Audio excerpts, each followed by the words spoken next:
3, 2, 1, 1. You're live now. Bro, I haven't gone on an Instagram live in so long. It's probably been years. And I guarantee you there was nothing important that I was talking about. So actually, bro, when I was in high school, maybe junior, senior year, that time period, I went on Instagram live a lot. Really? And I actually got kind of popular. I would have, like, throughout the whole viewing, 700 or 800 people watch my thing. Through all the times you went on live, or like that would be like the total number towards the end of it. But that's pretty good, I feel like. That is pretty good. Yeah, we did have some joiners, bro. But all I did really was Q&As on there, bro. So, or they would do dares. So I remember one time I was in my upstairs and I just started bench pressing because they asked me to do it on the live. And I was what were you hitting though? Maybe a plate. A plate? That's good though. No, I was doing more than that, but that's what I would do on the live. That's hype though. Because I'm not about to go hit 225 on the Instagram live and fail. But that might have went viral. That could have went viral for sure. Bro, that is fair. Yo, the eggplant emojis is crazy. I don't know who that is. I don't either, bro. Duck. Oh, is that Yeah, I'm thinking Duckworth, but who knows? Well, yeah, good on him. Today we're here for a podcast. We're putting it on YouTube, but we decided to go live on Instagram with absolutely no warning. So here we are. So it's our 4th podcast. This is podcast number 4. So if you haven't checked out the first 3, I definitely would. The most recent one, Steven's going to upload soon. I would say it's our best one. We talk about how to be a dangerous man, specifically, also a dangerous woman. And a lot of people just aren't living that way anymore, right? They're not willing to take risk or face challenges head on, right? They more run from the risk and challenges. Are you running from risk and challenges? Well, I guess they'll have to watch that video to find out. I guess they will. Awesome. So what's the topic today, Ethan? What are we talking about? It was actually your idea, bro. So let's go, Steven. It was his first time coming up with the topic for us, eh? I don't know about that. But we're talking about college today. College. Just in general, there's a lot of subcategories we can base off of, pros and cons of going to college, pros and cons of not going to college, and all things of that magnitude, right? So this was more kind of Steven's idea to talk about today. So if you want to get us started, that'd be great. So, college. Well, I think we should first start with our own college histories, bro. So tell me first a little bit about what happened in your college experience. Right. So finished high school, and I was kind of one of the people that was convinced, I guess, that you have to go to college. It's the only option unless you're going to go to trade school, right? One of the two, and trade school is just personally not for me. So I decided to go to college. So during college, I studied business, the most common thing that people have no idea what they want to do. They go and study business in college, right? And then during that, I joined a fraternity, I graduate. Still, they did not prepare me to know what I want to do, right? Yeah. So I spent 4 years trying to figure out what I want to do, figure out nothing, right? So I'm like, okay, I'll get my master's degree. So I did that in 1 year.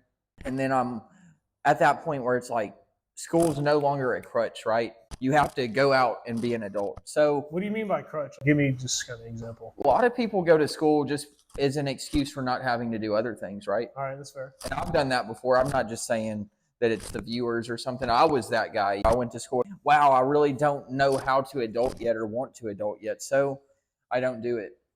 The lag is bad? Ooh. I don't know what to say about that, bro. We're streaming on Instagram. This isn't Rumble. I don't know what to tell you. I don't know what to say. Yeah, at least we got the video that'll go up on YouTube. Wait, hold on. I don't think my Wi-Fi is on now also. It is.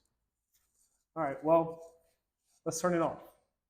Yeah, maybe Hunter can just let us know if the lag is going to be. Is the lag? Better. Yeah, let me know how the lag is looking.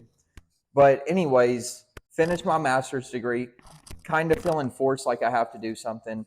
Decide that I'm going to go into healthcare. Realize that healthcare is not going to fulfill me personally. For some people, sure it can, but not for me personally. So now I'm working on becoming a police officer. That's more of the Holy Spirit working in me. But in our past 3 videos, we've talked a lot about that. But that's kind of how college went for me, really briefly. Would you say that you became a better person going to college, or you're kind of indifferent about it? For me, bro, college has, as far as that, a lot of temptations, right? And a lot of people trying to necessarily fit in with people that it's like, why am I even trying to fit in with? Yeah. You know what I mean? And it's almost better in a sense to fit out. We're called to fit out and be different from the world, but that's kind of what I noticed myself doing. Almost like you've talked about before on our one podcast that ended up not working, right? You were talking a lot about playing a character. Yeah. And I would say that's how people are in college. And you told that really well. So if you want to kind of say what it meant to like play a character, that would be cool. So I feel like a lot of times we go into a group of friends because of some form of drug, right? It doesn't have to necessarily be alcohol or like weed or anything, but like we all have reasons that we become friends with each other. It could be video games, TV, bro. It could be fucking porn. I mean, who knows, bro? Right. And you become friends with people, and then when you decide to change your actions and be either, I guess, make yourself better at the end of the day is what most people usually do. People don't tend to like you as much because you're not the same character that you were when you were with them. You're not that guy, that person you played when you were with those people all the time, drinking and smoking and having that. If you change your attitude, they're like, all right, bro, what happened to you? Where'd you go? Right. Yeah, you told me a story about how you hadn't gone to a local bar for a while, Whiskey Dicks for the people of Murfreesboro, but you hadn't gone for a while, and then you go, after a few months, you show up, and someone said something like, it's nice to have you back, or it's Yeah, good like to have good, you back. good to have you back. Yeah, Right. That's kind of like, but is that, I don't know, it's just hard for me to process how that's a positive. It's not. Right, It can't be, exactly. bro. There's no way. So you did college for a few years, and then let's hear a little bit about how that worked out for you and what it led to and how it's going now, I guess. Obviously, yeah. awesome, So, bro, because we're podcasting currently on a Tuesday afternoon in a shed. A large shed, though. Yeah, we're in shed today, which, I mean, fourth location, yeah.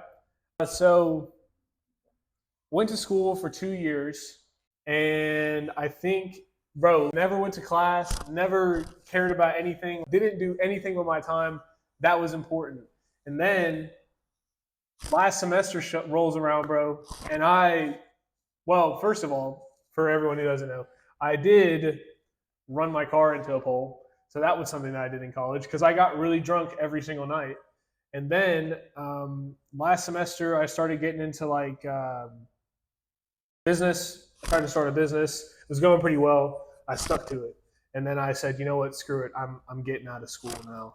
And what I find interesting, and this is kind of why I wanted to talk about this today, was because I was thinking this morning that people go to college. It's all about what in college, I feel. What and how. So it's like, what do you want to do and how are you going to do it? How? Whereas I'd rather ask a more interesting question, which is why? It's a big debate now, right, with how colleges are teaching you. It's not really as much critical thinking as it used to be, right? And critical thinking is the epitome of knowledge, right? You have to be able to critical think. Yeah, I would agree. So why is college not doing that anymore? Do you know? Do they not want us to critical think?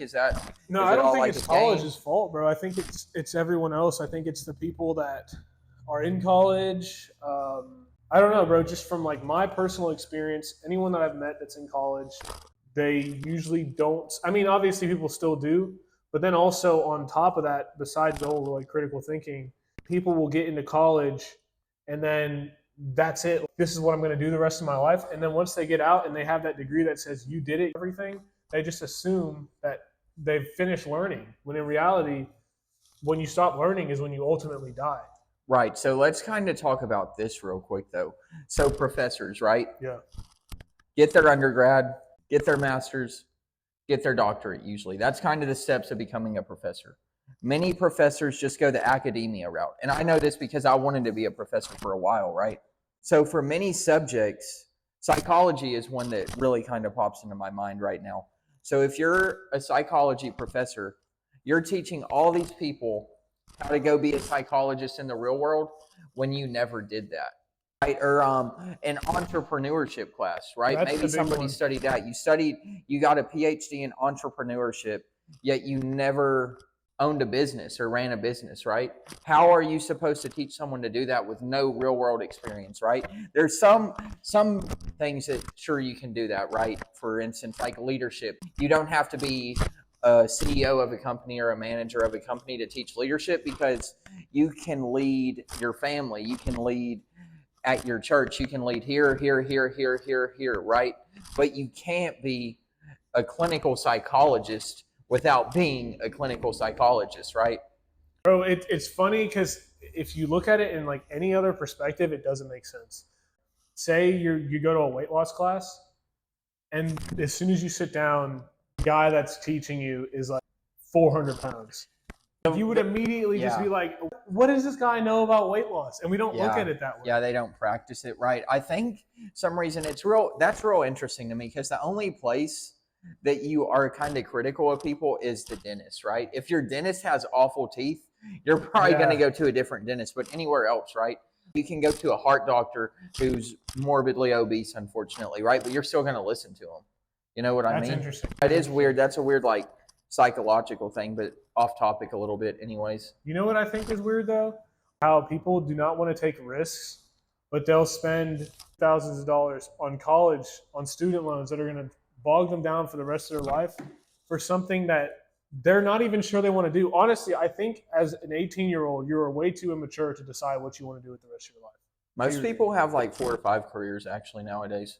Yeah, I mean, a lot of times I hear that people go every 10 years. So like there's some, I know Mark Manson was talking about this on a podcast, but he was saying it was like every 10 years he switched. First he had a business, and then the next 10 years he was writing a book. And then after that he said, yeah, I don't know what I'm going to do now. But I mean, it's this process of like, bro, you're not going to be the same person.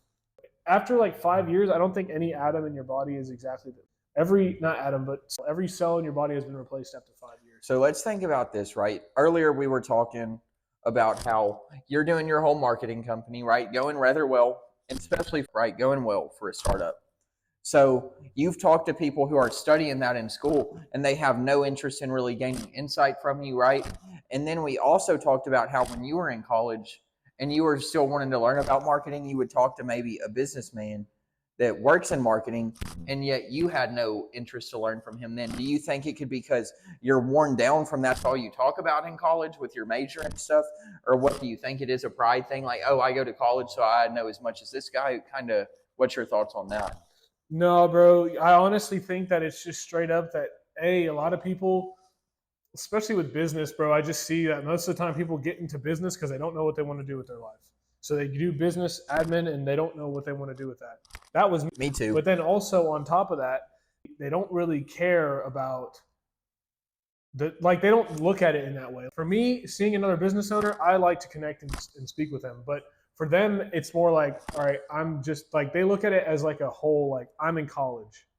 So they're not really, I don't know, bro, it's weird to me. Like, even yesterday I was on campus and I met multiple people that were business admin, film production, marketing, and never once has any, and that's not, I hope it's not like, no, actually I know it's not me being like, I know all this and that. I know I still have plenty to learn, but I've been in the field. These same people have never been in the field before. They're in school and they know nothing about marketing. I can tell you how it is. From personally spending like at least $5,000 on Facebook ads, I can tell you a bit about how it is. Right. And that's not something you're going to be able to learn in class.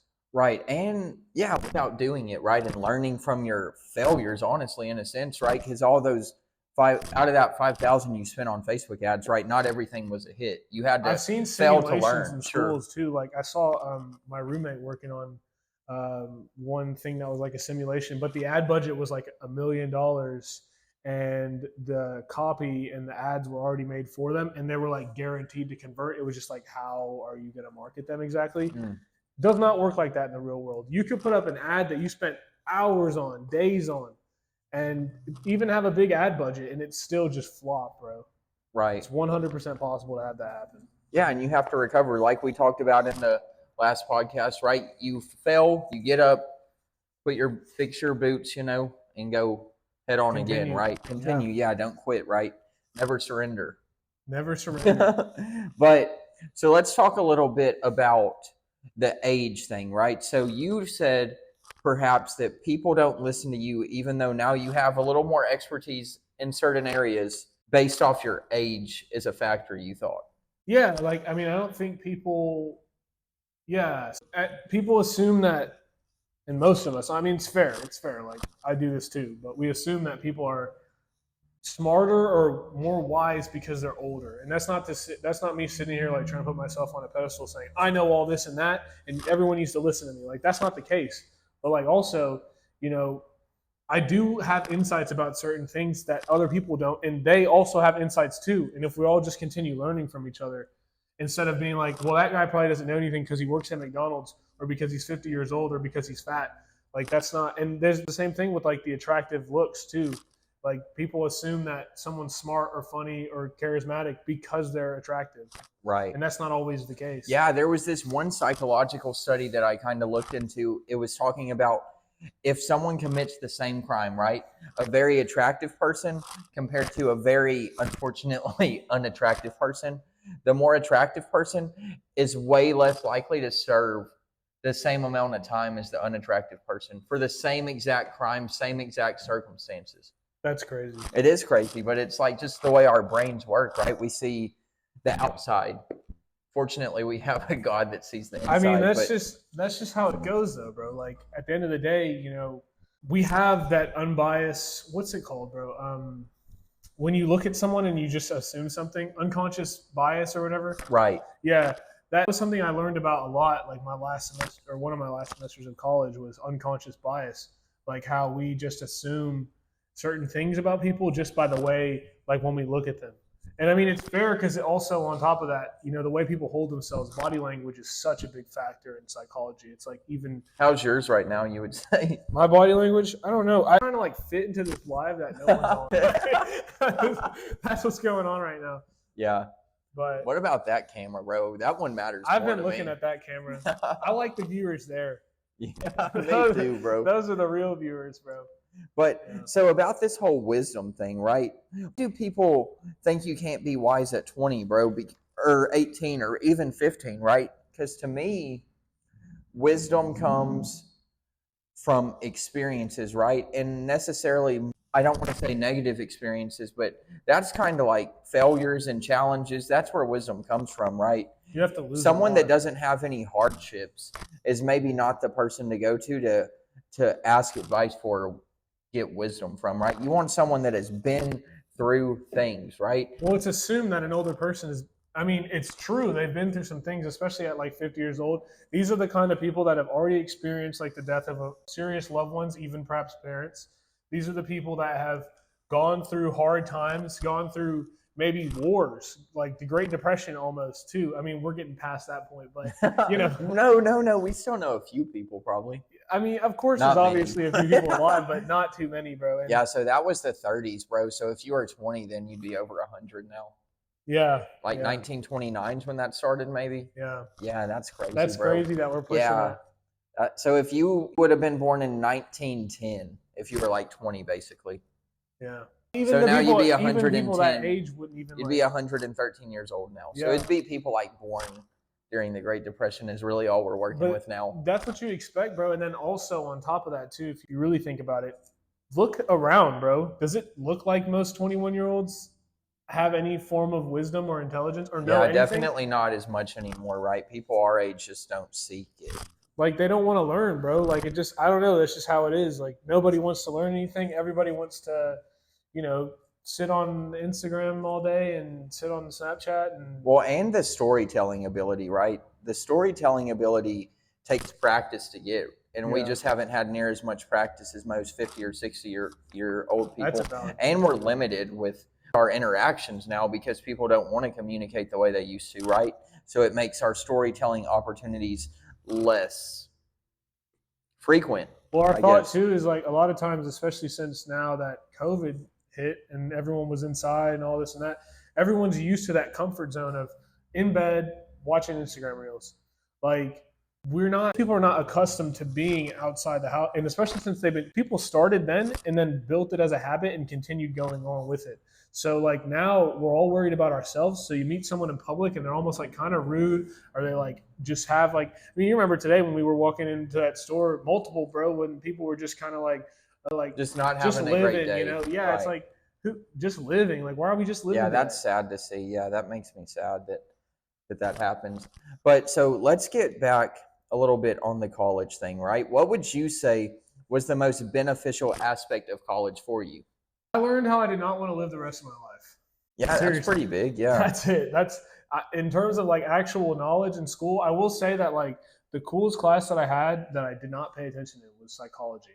I did not pay attention to that class, but when I did, it was interesting, and it definitely Right. gave me. There were some like cues that I had to like build up so I could look up information later. Let's go back though to more like you learned how you didn't want to live your life. Kind of explain what you learned and like just analyze that situation. Well, first of all, kind of back to what you were saying, people go to college as an excuse to not do something with their lives. Right. And In that's the last podcast, you were talking about the suicide rate is right, kind Yeah. of when people finish college in a sense, kind of a few years after that. yeah, like after they get like college married, and then that's when the suicide Dang. hits. But yeah, like people don't know what they want to do with their lives. So in college, instead of figuring it out, they cope.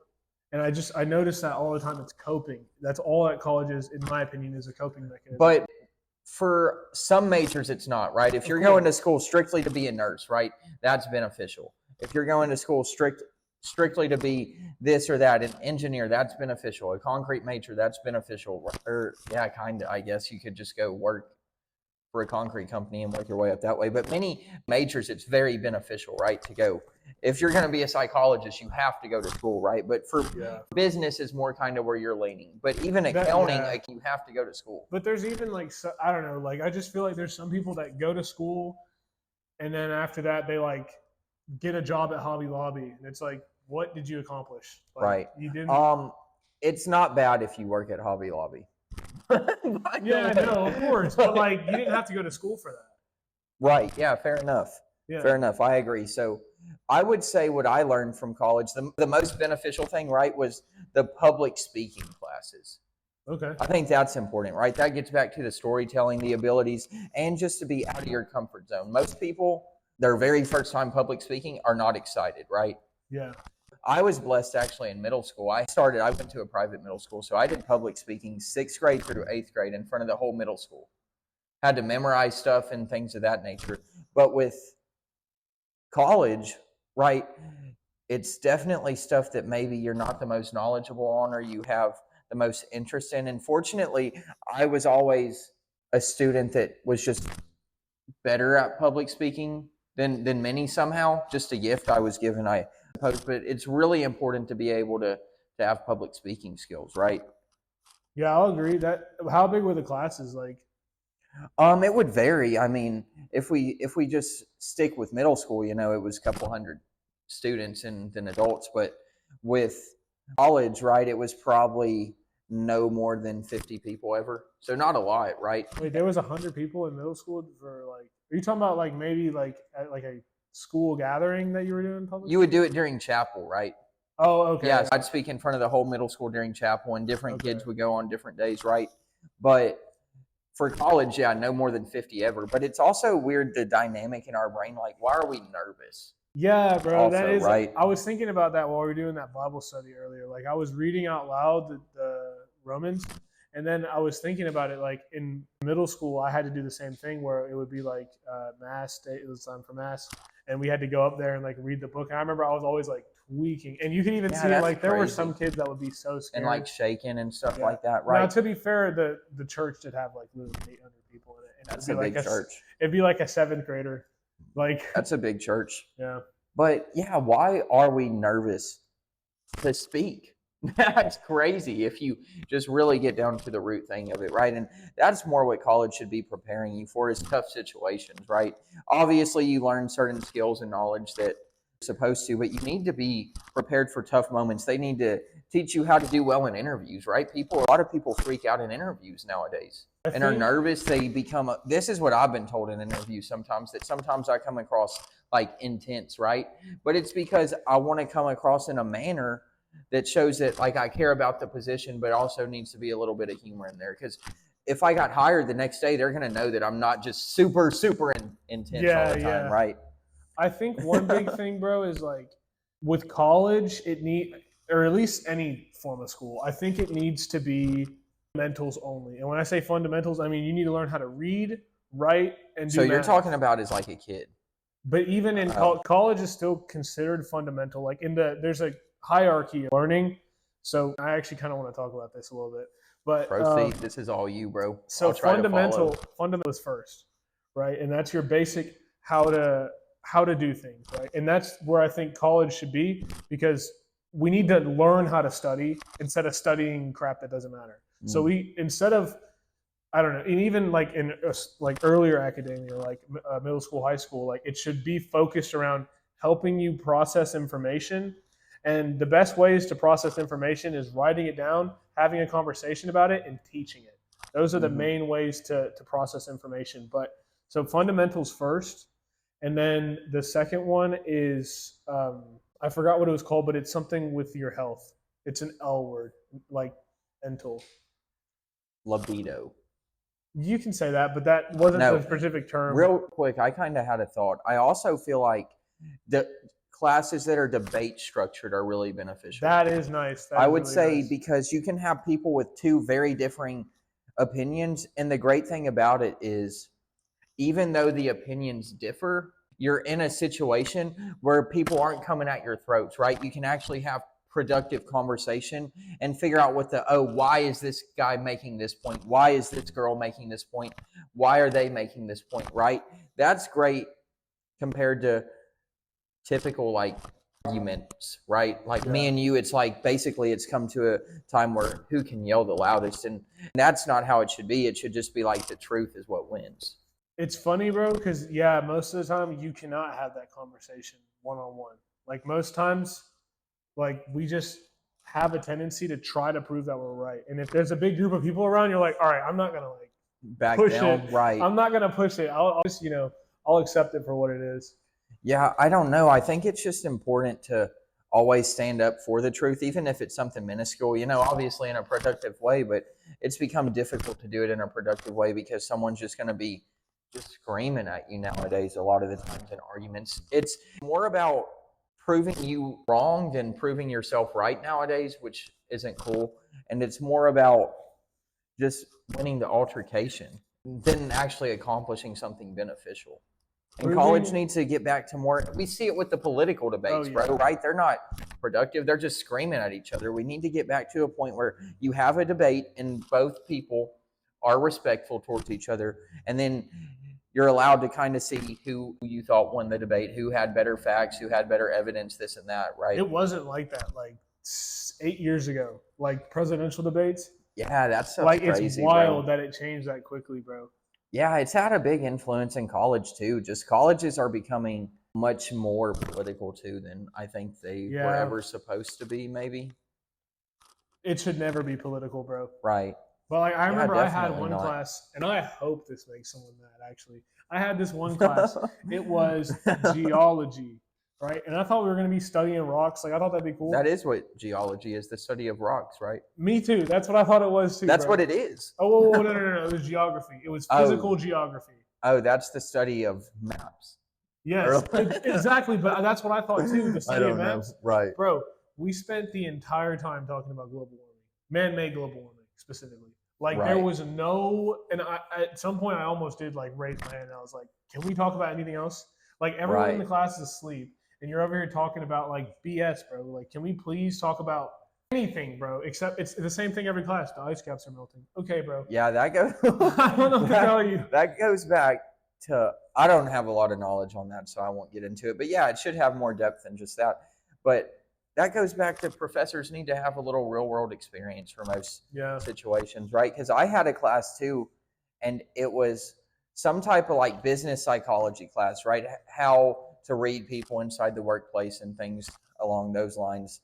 And one day the professor just starts, we have this debate, and it's really just the professor just bringing it up out of nowhere. And she's like, I don't think you should have to have a form of ID to vote in the United States. And like, that's kind of a wild thing to say. That is wild. To be honest. So That is crazy. so me, I didn't really agree. So she kind of asked if anyone disagreed, and I disagreed, right? So I told her, and then the rest of the class, I was kind of like shunned, like the rest of the semester, right? That's not right. Just because we have differing views. I also believe that once you have differing views, that you should still be able to have respect for someone. Oh yeah, for and sure. That we don't see as much anymore, right? Like you can be whatever, a Republican, a Democrat, anything like that, and I'll still just respect you as a human, right? Maybe I don't agree with every topic that you have, but I'm going to respect you as a human. And you don't necessarily have to be a Christian for me to respect you. I will not believe in your religion, and if you ask me if I believed in it, I'd say no, I believe in the truth, right? But I'm not going to like condemn you or hate you as a person, and we see that a lot just in life in general.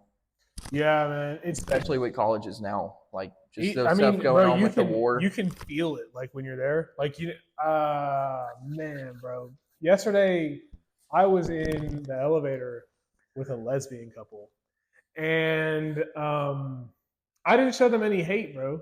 Right. But like, I just feel like at people try to like look at that and be like, and like I think it's but I'm not gonna like verbally say that out loud. I'm not gonna like. I was nice to them. I let them get off the elevator first. Like I talked to them, asked them how their day was. Like I was cool. But like, I feel like a lot of times we just get super weird and like rude to people.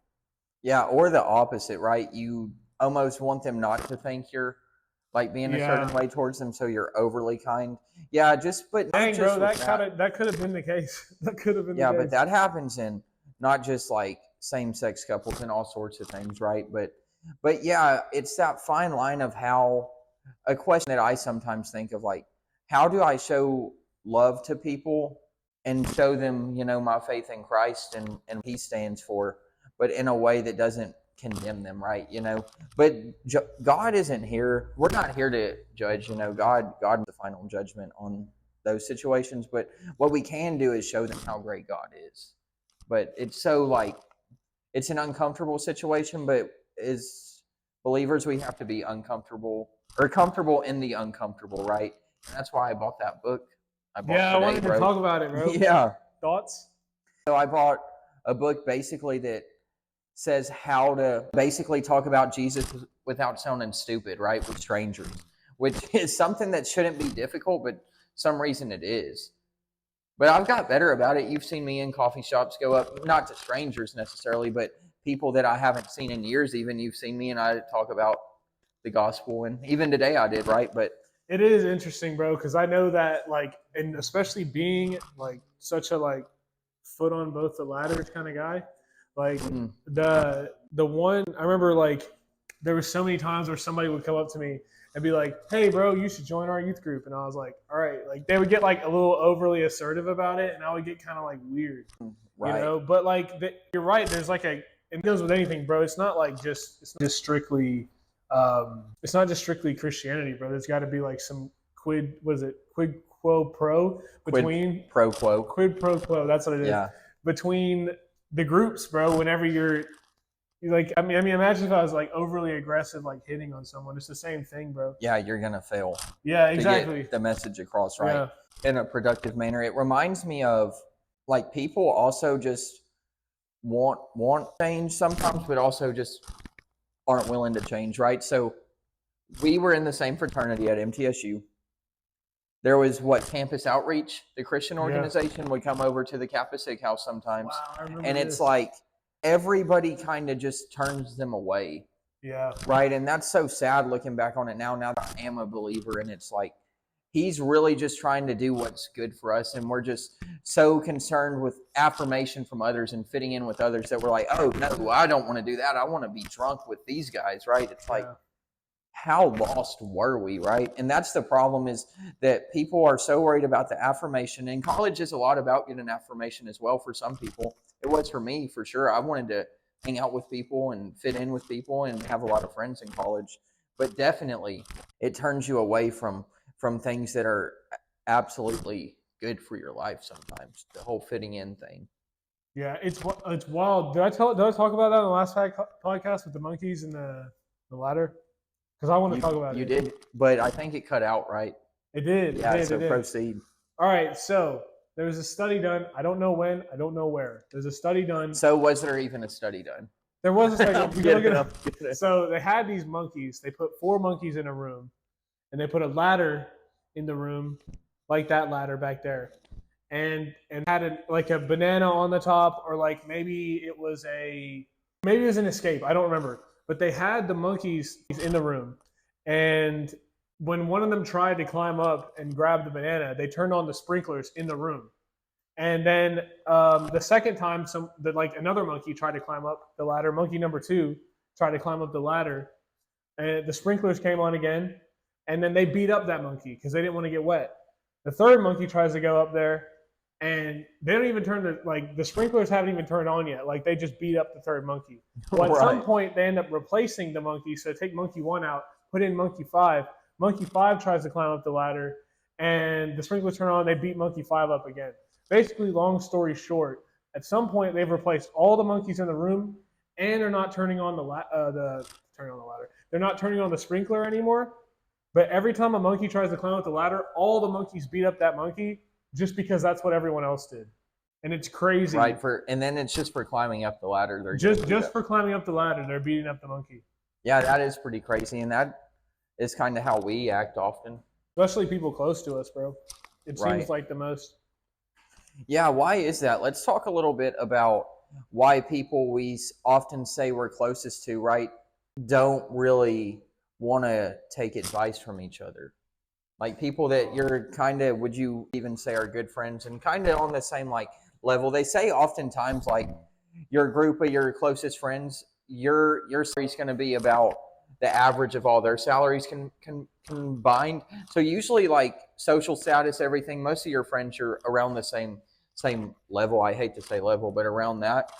So why are we not willing to take advice from people that are kind of in similar situations as us? Well, there it is. Similar situation, right? We assume that because you and I are the same age, we went to the same college, we're in the same fraternity, we wear the same kicks, right? That like we have we are exactly the same, or that I have nothing to learn from you. Where I mean that's and then funny is, bro, as time goes on and you really start to dive into it and you really like think about it, bro, we have lived 2 completely different lives. If we use our heads together, that is a grand total of what? 44 years of knowledge that we can both use to conquer the world, bro. 44 years of knowledge between the 2 of us, bro. And imagine, like, that's the big thing for an entrepreneur. Like, if you're an entrepreneur and you're watching, you want to get ahead quickly, find other people that are have been in your shoes and learn from them and people around you. And then get employees, right? The more you guys are able to learn together, the more years of life you add on to what your knowledge base, and the less mistakes you have to make, because there's other people that have said, oh, watch out for that pothole, watch out for that brick, watch out for that guy with a gun, and I just don't think we do that enough. For me, I'd say the gym is a real simple place to understand the value of it, right? Yeah. So me and you have worked out together. We've worked out separate too, right? Obviously, you can bench press more than me, but if I have a certain critique on it, you're going to listen to me because you know that I have knowledge in the gym, right? Even though you're on the bench press than me, maybe not pound for pound, but on the bench press, you're stronger than me, right? But why don't we do that in the real world, right? It should translate, because I might have some marketing skills, but obviously it makes sense for me to go to you if I have a marketing question, right? It's like, why are people not willing to do that when it's so obvious sometimes? Yeah, a pride thing, a lack of humility, what could be, right? Ignorance, arrogance. Arrogance is like the underlying tone of the entire generation, bro. Everyone is so. What generation is that? All of them, bro. All the generations. All of them. Everyone the baby that's alive, boomers? even the boomers, bro. Yes, we know everything. This is how it should be, bro. it's just in human civilization, bro. And people blame the other generations. That's so weird to me. I too, know, bro. for It all is their crazy. problems. Like, yo, you thought the same things when you had less life experience, and also the world has changed so much. I mean, bro, Facebook. We couldn't even do an Instagram live. What 7, 8 years ago, bro? That's pretty weird. It's crazy to think about that. That is weird, bro. Oh, well, we're doing one. We are, and we have hundreds of viewers too. Let's go, bro. Maybe we Yeah. should have done it on my Instagram. You think so? No, yours is probably more popping. I don't even get on mine anymore. But look, we're up to 1, baby. No, that's hype. Yeah. Anyways, back to the topic at hand. Arrogance probably correlates with college in a way. Yeah, of course. You go to college, you get a degree, and now you have arrogance because you accomplished something and you hit the finish line. But you didn't hit the finish line. You hit the starting point. Yeah, I met a lady one time on. Really picked up the phone and we started chatting. She said she wasn't really interested in the service. Okay, great. Well, I have a free course. So I said, hey, if you want the course, I can send it to you. It's free. And she just said, I don't need the course. I went to college. I already know everything. But the reason I was calling her business was because they had 2 stars and no website. Like, clearly she doesn't know everything, bro. And I'm not saying that I do either, but maybe one from that course could have set her in the right direction. Guidance from peers is a good thing. I mean, we're supposed to have community for a reason, right? So it's just getting to the point of really being humble. And humble is the key to a lot of things, right? To have a good business, to have a good relationship with God, just really to get through life. Being humble is much more beneficial than being arrogant or prideful. So I guess I challenge even ourselves to focus on being more humble, right? In the future, not just the viewers, but ourselves, right? Because there's been situations, I'm sure even recently, that we haven't been as humble as we should have been, and it could have turned out to be much better than it was. Of course. I will say, yeah, there are plenty of times where I could have been more humble, or it's interesting how that works, man. Because it's like on the one hand, you're being humble, but then on the other hand, it's like, I don't know. Like for me, I don't know. I have a hard time accepting compliments. Like maybe that's just like that. So I feel like I'm being humble when someone says like, hey, bro, I'm proud of you, what you're doing and all this and that. But then on the other hand, I'm like, I don't know how to like answer that. It's like, thanks is kind of like the answer that I usually give, but it's like, what do I compliment you back, bro? I see what you're saying. That is a weird thing. Some reason I just like it can go back to people's childhood sometimes, the whole compliment things, right? But the other day I was getting complimented, right? And I just tried to like more make a joke out of it, almost as like, just let's end this. Like I didn't want to be complimented in this situation either. Like somebody told me, oh, I can see you've been in the gym or something. And I said, oh, bro, stop. You're making me blush. Like trying to make a little funny remark to just almost end it. But yeah, I see what you're saying. I think it's important to accept compliments, right? Yeah. Well, I think we should try to. I had like a thought, but also on top of that, bro, you did something like you did like a movement just a second ago, like when I said that or when I was thinking this, right? So like, it's a gift to get a compliment. And as that like popped into my head, you said that someone was complimenting you and you went like this with your hands, like as you were giving someone something. And compliments are a gift, bro. Yeah, it's a gift. And it's like, what do you do? How do you receive that? That's also what that's crazy. I did that. Yeah, as you did that, I was like, yo. So it's funny because also not just compliments are gifts, but emotions are gifts too. So if I can act a certain way and maybe I'm like putting it onto you, you just a lot with like anger, envy, like those aren't gifts, bro. No, they're gifts, bro. They're not gifts. They're like terrible. I'm mad, and say I'm mad right now, and then I come to you and start yelling at you and expect you to get mad too. It's like a gift that I'm giving you. Yeah, but I don't want that gift, bro. Yeah, exactly. That's why when I look at it that way, that's why when someone like starts to get like a really bad temper with me on the occasion that it happens, I'm just like, look, bro, like I don't want your energy. So like you can keep getting mad all you want to, but I'm not gonna sit here and just fucking like yell at you back and get all butthurt. Gross word, bro. Yeah, I know. We gotta pass it. Sorry, viewers. But I guess it's good to give people gifts, bro, because it shows that if it's a true, like a compliment, if you truly mean it, right? Not in a condescending way, but you see someone's actually making progress, complimenting them, even if they kind of brush it off in the conversation, could be something they think about at a later time. And man, that just made their day. That changed their day, right? We don't know what people are going through. Someone could be close to ending their life, right? And then you just say one thing, bro, to brighten their day, and that changes it, bro. That's Like crazy that's how that happened with works. people. That's actually happened with people I've seen. Like some reason Jelly Roll pops into my mind. I saw a podcast once with him on it, and he said he'd have viewers write to him and say, "Man, this new album you just came out with." He came out with kind of a Christian album a little bit, but they're like, "This new album you came out with, man, it came from ending my life." Just stuff like that. So compliments, gifts we're willing to give others, I guess, since you're saying it's a gift, and I believe you, that makes sense.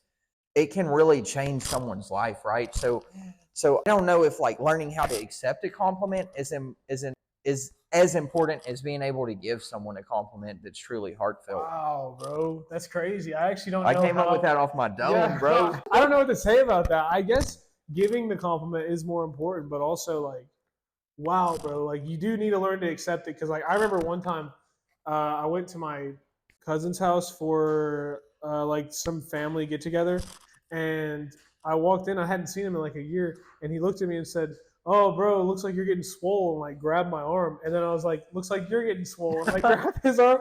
He was like, "Bro, I have not been hitting the gym, dude. Don't do that." He was like, just accept the compliment for what it is, bro. Like, don't. Bro, because right, people want it to be meaningful. Yeah. A true compliment. People don't want, and because think about it, when you're being nice to somebody and it's not out of love or it's out of some other emotion, maybe like you compliment him out of, what would you say? Like, what was your feeling? My feeling was I don't know what to say. Right, but people will be nice to someone more for manipulation. I'm newer in that aspect, but that happens quite a bit. So being genuine and intentional is a word I really like, and I think that's one of the best compliments you can receive from someone is someone saying you're intentional, right? Because it means you're really trying and really caring for them, and it's noticeable in body language, bro. If someone's being intentional, and I would say that's the way to really give a compliment and kind of receive a compliment. If they're being intentional, it's like, honestly, that means a lot. I really appreciate you, kind of is how we should act, because someone giving you that gift of a compliment boils down to it makes you feel good. So I really appreciate that, man. That means a lot. That's really brightened my day. Maybe that's how we accept compliments. Bro, okay, I have a perfect story for this, bro. And I really, oh my gosh, Rod, I didn't think I would ever tell anybody this. So one time, have you told me before? No. So one time in high school. So you're telling the whole world this, technically. I'm telling the whole world this, bro. And you thought you'd never tell anybody. Yeah. Well, actually, the person that was that experienced this, I'm sorry, but let's go ahead and dive into it, right? So basically, high school football practice. It's my birthday, and I don't know if happy birthday. I don't know if you're familiar with the like how football teams go. But like at my school, whenever it was somebody's birthday, we used to beat them up every single time on their birthday. Really? Yes, we would hound them. That's right? Crazy. And here's the thing, I was always trying to do it. Like I was always the one being like, it's so and so's birthday. That's not cool, bro. Yeah, I was the one trying to do it. So when it was my birthday, everybody was ready to go, bro. So I even snuck out of practice like 2 minutes early. Like we're all sitting there like listening to coach give like the end of practice thing. And like as we're going into like the huddle, bro, honestly, we might have been praying and I think I just walked away. And like, oh man, I went back to the locker room and tried to grab my stuff and leave. And yeah, so everyone's like comes in there like it's Steven's birthday. So they're like hounding on me, bro. And I was getting like mad. It was starting to hurt kind of thing. So I was getting so angry, bro. And I ended up running like down the street and like sitting there till my dad came because like I was like a sophomore. Done with this, yeah. And so my dad picks me up. We get in the car. He's like, "How's your day going? Happy birthday, all this. It's cool, right?" Get back to the house. I'm so not in the mood, right? Right. Kind of just ruins your day. Yeah. I go into my room and my girlfriend is at the time in there with like gifts and like, so my favorite TV show at the time was The Office. And there was this one episode where they like decorated the office for like, I think it was like Jim and Dwight decorated the office for like this A one birthday. chick. Yeah, and it was like so ugly, bro. Like the balloons were like, I don't know. So he like decorated it like that episode to like, you know, Yeah, it's like a be genuine cute. thing, right? Yeah. Well, I was in a bad mood, not expecting to see her. So I was just kind of like, oh, like it's good that you're here. And she like had put hours into this. And that hurt her. That hurt. I know that, bro. She was so upset. Like the rest of the day, like I could feel it on her. And she was also, and I didn't know what to do because then I'm trying to apologize, but like it's not about the apology. It's about what happened, and I messed it up when it happened. Yeah, that's real interesting, bro. When someone goes above and beyond for you, and you kind of just make it seem like it meant nothing, or yeah, that sucks. And how often we do that to not just others, but to God. God goes above and beyond for us every day. Yeah, and the fact that like no one wants to, or my favorite, bro. That's really sad. Going to church after church doesn't matter. We're gonna go hit Panera. We're gonna be rude to the lady at the Panera desk. We're gonna be rude to the guy that cut us off in traffic. Like people, it's crazy that people will go to church and like leave early that they can get home in time for the game, and they don't have to like sit in church traffic. Like, yo, bro, if you don't give God like another 10 minutes, bro. Yeah, I can't give him an hour. Yeah, of your week or the something. game will be the game will still be on. But I believe, bro, you're not just a believer on Sunday. You're supposed to be a believer every day, right? And kind of what American Christianity's become, bro. It's all about what you're doing on Sunday. The rest of the week, you know, you're free to do what you want. Whatever, yeah. Right? But that is pretty interesting. The above and beyond thing we were talking about. When we go above and beyond for somebody and they don't appreciate it or they ignore it or kind of even avoid it, right? That hurts. And we do that to God often, right? A lot of people do, including ourselves, right? And just need to understand that going above and beyond for people is all out of love. Typically, you know, I would say typically out of love, sometimes for personal gain, but typically out of love. Well, also, it's crazy to think that God has done so much, not just right at this exact moment, but from the day we were born and even before then, to help get our parents to even meet each other. Like, I don't know about your parents get together story, bro, but if my dad and mom had looked the opposite direction for just 2 seconds, I wouldn't even be here. Like, that's crazy to think about. My parents' story is pretty crazy too, bro. I kind of want to tell it. Let's get some background. Let's hear it, baby. All right, so my mom, dang, I kind of wish like romance worked that same way today. I'm kind of like a softie for romance on the low. Really? Like, don't tell anybody. Don't tell our viewers or anything. Yeah, don't tell anyone. Yeah. But my mom and my dad's brother, right? They were friends. They worked together. And my dad, he was like a workaholic at this time. So my dad and uncle are living together. My mom, once again, is friends with my dad's brother. So that's kind of the context of how they meet, right? So my uncle is having a party at his house with all the coworkers, right? They work in the restaurant industry, so they would have good times and parties and stuff. So my mom gets invited over. She comes over. They're all hanging out. At this same time, my uncle was in a band. So he's always cranking out the music downstairs, rocking out, right? So the music's really loud, right? And my dad, he has work really early the next morning. He's a mechanic. So he comes downstairs in straight up tidy whities, bro, like Hanes white tidy whities, something like that. And he's yelling at my uncle.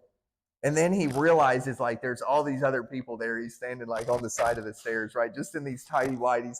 And he gets so embarrassed, he like runs back upstairs. And then later on, my mom was kind of like, who is that guy? Like, he's so crazy. And then that was like their first interaction.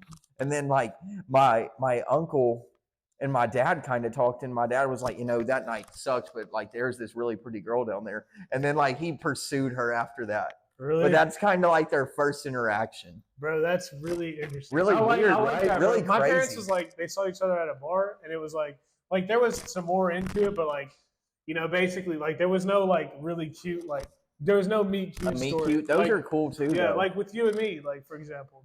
Hold on, wait, bro, 1 second. I just want to make sure this is still running. Wow, bro, 58 minutes. Our last like 20 minutes have been really good. But anyways, bro, I would love for that to happen to me someday. So hopefully it does. But if not, I'll be okay. But me too, bro. I just think it's too early for that, man. But also on top of that, here's the biggest thing: that just doesn't happen anymore. Like, think about it, bro. Like, Because there's not dangerous men. Shout out to podcast number 3. yeah, yeah. There's not dangerous men, but then on top of that, everyone's too like this all the time to even. Right. Yeah, it's weird to like pursue people. Is it's come like There's that. another Even that thing. word has like a negative connotation. No, Like, it's oh, creepy. you're gonna pursue somebody, right?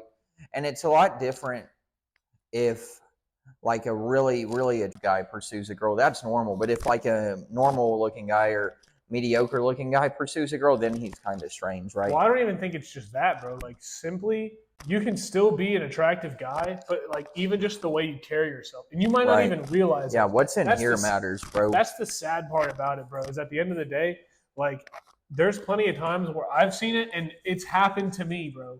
Where like because of the way I carried myself in a particular situation, I was not maybe looked at as like. I don't know, like attractive or maybe Yeah, I don't know, something, bro. Just like like maybe going up to some people when you're blackout drunk, right? Yeah. Maybe you're not considered the kind of guy that she wants to bring home to her dad. But like even that though, like besides being drunk, bro, like maybe I'm just out somewhere and like I'm kind of like in the middle of something, and then I see someone, I start chatting with her or whatever, and then like it just kind of I don't know. It's like I'm not really here to like get anything out of this, but like I'm just trying to being a genuine just good person. chat. Yeah, I don't know. Ding, ding, ding. Intentional. Yeah, being I think intentional. that's important, right? Because we talked to these people at the coffee shop today, right? Someone I hadn't seen in years, had a conversation, and her friend seemed like really inviting, like when sometimes that wouldn't be the case, right? Yeah. So about being genuine, intentional, just being a decent human, right? That's kind of what we've skated away from, a lack of decency and a lot of these kind of Americanized actions. I was in a bar one time, One and time? I was really I was really drunk. We're in Athens, Georgia, right? So maybe I was just really drunk, but also I was with a buddy of mine. He was sober the whole night. You have any idea of who that is?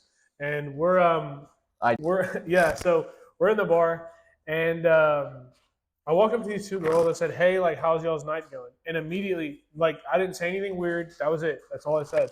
And immediately, they both like kind of just got like really scared and like froze up. Also, they were like kind of smaller girls too. Yeah. And my buddy looked at them and just said, "You can just say hi. Like, you don't have to. You don't have to be like all scared." And they just ran away. Yeah, but previous interactions can impact that. There's a lot of factors, right, that we might not know. But that's about. a cold call, bro. That's not like that's a cold approach. Yeah, it's important not to like let that really eat at you either, right? And especially if your intentions were correct. Like I assume back then, and you being drunk in a bar, your intentions probably weren't the best, right? And maybe they sense that too. They might have that capability to sense that as well. But they do have that capability. Yeah, a lot of people do, but women especially, I would like to say. A gift, yeah. But a lot of times, as long as you're pursuing something with proper morals, proper integrity, right? The way you're called to pursue a woman, right? Maybe you shouldn't feel bad about the rejection, right? That's a valid point, bro. No, well, here's the thing that I'm thinking at the end of the day. You know how you hear like all the time in like these rom-com movies, it's like the girl's like really in love with the football player. Why? Because he has a purpose, because he's doing something with his life. And she doesn't like the geek guy that like all he's doing is like thinking about her. He's like going home and like cuddling with the pillow and like, oh my God, Jessica, I can't wait to get to school and talk to Jessica. Like, if you have something that you're focused on outside of life or outside of a girl, like you have a main mission, right? The girls just start to like find interest in you, right? Because you're an interesting person. You have some value, bro. You're not shallow, right? You have something to you, right? And for me, I'm seeking definitely a Christian girl. So if it's clear that you're a God-fearing man, really in touch with the Spirit, and that's kind of your purpose, right? The right girl will be placed in your life, and maybe that's not your calling. Singleness is also a gift that a lot of people forget about, right? A lot of people think singleness is strictly a negative, but it is a gift at the same time.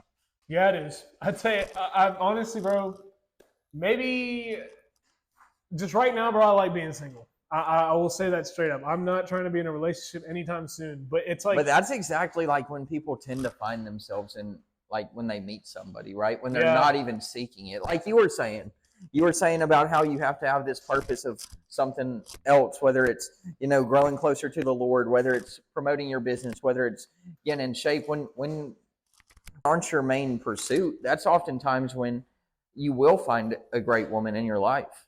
I like it because I think that as someone in a relationship, you can get too comfortable with yourself because, like, at the end of the day, one of the biggest And drives for not us if is you're in a sexual godly drives. marriage, though, Yeah, or a godly well, sure, relationship, but like a right? lot of times that's not the case, and we Yeah. as men have powerful sexual drives. So when we get that thing, like I always heard this one story, and like maybe it's a little graphic, but we'll just put it like this. So say we kidnap two people, right? No. Say we kidnapped you and No. me got kidnapped, right? And one of us got put in a room with nothing, no food, no water, no like literally nothing, bro. I'm just in here alone with my thoughts. And the other person had like girls, food, and like, anything, bro. Video games, TV, all this stuff, whatever they wanted to do. And then after that, they took us both out of the cages and said, all right, fight to the death, and the winner gets to leave. Who's winning, bro? Probably the one that went without the food, right? Yeah. The one that's been through some suffering. And that's kind of goes back to wisdom, right? In a sense. That's pretty interesting, though. Definitely. But also, that person might not want to leave. Fight to the death. Well, I don't want to leave. I had all these great experiences. I have There to was win all now. these women here. Yeah, I have to win to keep. I've been winning. I'm winning already. Right? Yeah. The hungry dog is faster, right? I don't know, bro. You want to race? We know who would win, bro. But I'm. Yeah, definitely. But yeah, I don't know, bro. I think it's important, real quick, before we end the topic. You talked about these unhealthy relationships that people find themselves in. What's kind of the keys to be in a relationship, in your opinion? First of all, praying together. We talked about this, but let's go ahead and recap. And this is all him. He said this because he found it somewhere. So, was it like 99% of marriages that pray together stay together? One in 1,500. One out of 1,500 marriages will end in divorce if you pray together. So that's less than like 0.25%. I think another thing that you need to have a really good relationship is to understand that, and this is interesting. I want to see what you say about this. You guys are not friends. You are like partners in a relationship. So like treating each other as friends, and I don't know, just like, if that makes any sense, like you're a man, she's a woman, and you guys need to treat each other as such, and then walk through life together, man and woman. But if you're just trying to be friends, it's not going to work out, bro. Because I don't treat Ethan like I would treat a girlfriend, and that's just how it is. It's completely different. I don't think you can be like. Would you agree? Like, what's your thought process? I understand what you're saying. I would say in most cases that I mean, I'm gonna always treat people regardless with respect and stuff, but like a spouse would be different than how I treat you, for sure. Of course, you would. I'm trying to think of the way to put this. You would respect her, but you would respect her as like your lover, less of like a friend. I see what you're saying. I wish you could maybe explain it a little bit better, but there's the point that I want to bring up. I think it's important to see the red flags in people, right? Of course. Not in a judgmental way, but it's like, I might marry this person, right? If they have a porn addiction or they have this addiction, these are big deals, right? People act like it's not a big deal. If they have this gambling addiction, this is more probably something women would see in men, but those are big red flags, right? Yeah. And people just kind of avoid looking at these red flags that matter a lot. I've made that mistake. Yeah, me too, bro. And I've the red flag in the past. I'm not gonna lie. I've been the red flag that should be avoided. Oh, yeah. And clearly it worked out not well because of that. I will say, this is my thought process here. So as a man, again, polarities, I talked to you about this. So there's a masculine side and a feminine side. And the female is change, where the men is stillness. That's like the two words you can use to describe, right? So women are more emotional, right? So say your woman comes to you and she's angry about something. As a man, you're supposed to be still. So you need to take care of it and try to figure out a way to fix the problem, or let's actually put it this way, to prevent the problem from happening again. Because if your woman's mad at you, you saying sorry and apologizing is not going to we're protectors. Yes. By scripture, we're called to be protectors. So you can't be friends with her in that situation. Be like, oh, I'm so sorry, or like, it's okay, and then I'm going to solve this problem. That's the other thing too. Like, even say we're in, you and your wife are in bed, and then someone breaks into the house, and you're like, let's go look at it together. Like, no, bro, we're not friends. I have to take care of this. I have to provide. Right. You have to nurture. It's just how it works. It's biologically, That's how it works. Yeah, no, I agree with that, and it makes sense. I guess the last thing I kind of want to say is the thing that a pastor said that I thought was really cool. Jesus chooses to be your savior today, even though he knows the sin you'll commit tomorrow. That's nice. I think that's pretty powerful, and it's just really humbling, and it's something that's to lean on. So that's kind of my final thought for the day. My final thought for the day, be yourself, and if someone forced you to go to college, like your parent, or you feel like it's socially acceptable to go to college, that's not necessarily true. You can do whatever you want to do as long as you use your mind and you work hard. That's all I had to say. Thank you guys for watching. Ethan, anything else? Yeah, it's not their life to make the decisions and yours, right? Yep. Thank you all for watching. Have a wonderful afternoon, morning. Stop scrolling through Instagram. It's bad for you. Peace. Peace. Just my middle finger for that. Instagram Live didn't have many views, huh? I kind of wish we didn't.